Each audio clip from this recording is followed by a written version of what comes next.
Hello everyone, welcome back to my channel. So this is a new update regarding the PhD admission at ISC Bangalore. So application are invited for the PhD admission in the research PhD program or PhD external registration program at Indian Institute of Science Bangalore.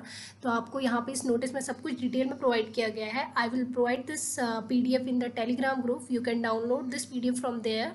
सो यहाँ पे कौन से participating department हैं अगर आप देखें तो if you want to pursue the PhD in science faculty तो यहाँ पे ecological sciences inorganic and physical chemistry, mathematics, molecular reproduction, development and genetics, organic chemistry, physics, solid state and structural chemistry, यहाँ पे साइंस के लिए participating departments हैं. अगर आप इंजीनियरिंग बैकग्राउंड से बिलोंग करते हैं तो आप देख सकते हैं chemical engineering and other programs are also there.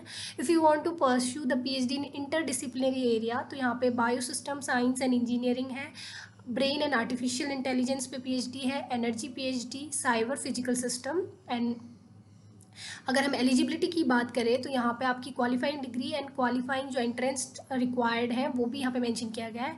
अगर आपने bachelors degree in engineering technology और 4 year bachelor degree in science किया है तो आपके पास वैलिड गेट स्कोर होना चाहिए या फिर आपके पास नेट जेआरएफ होना चाहिए. इन दोनों में से एक चीज़ आपके पास होना चाहिए, मैंडेटरी है.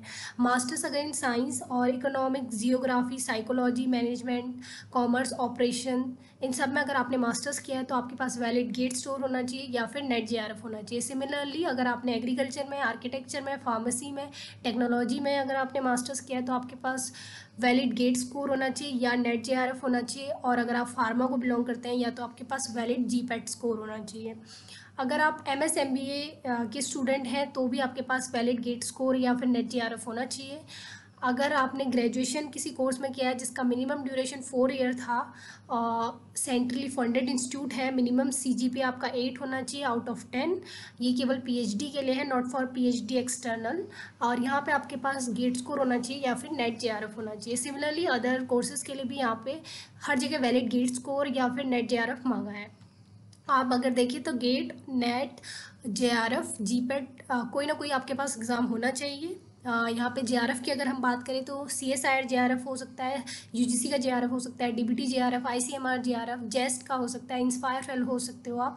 इंस्पायर के लिए भी इन्होंने स्पेशली मेंशन किया है, applicant applying through Inspire mode must possess the valid provisional Inspire offer for consideration for their application at level 2nd of the selection issued by DST at the time of interview. Means आपके पास interview के time पे inspire का offer letter होना चाहिए. Similarly यहाँ पे जो important dates हैं वो है, वेबसाइट ओपन हो चुकी है एप्लीकेशन फॉर्म फिल करने के लिए from 1 October 2022 and last date जो है वो है 31 अक्टूबर 2022. अगर डेट ऑफ इंटरव्यू की बात करें तो आपका इंटरव्यू हो सकता है 21 to 25 नवंबर 2022 और जो आपका सेशन स्टार्ट होगा वो होगा 2 जनवरी 2023 से.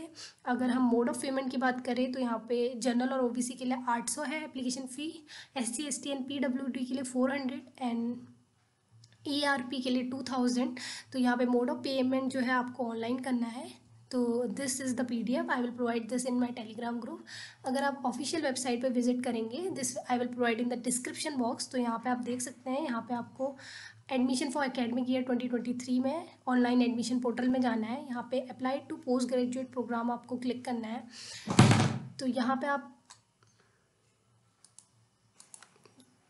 पे आपको अप्लाई नाउ में क्लिक करना है और वहाँ पे अप्लाई नाउ करते ही आपको न्यू रजिस्टर करना है. न्यू रजिस्ट्रेशन करते ही आपको अपना एप्लीकेशन फॉर्म और पासवर्ड मिल जाएगा, उसके थ्रू आप अप्लाई कर सकते हैं.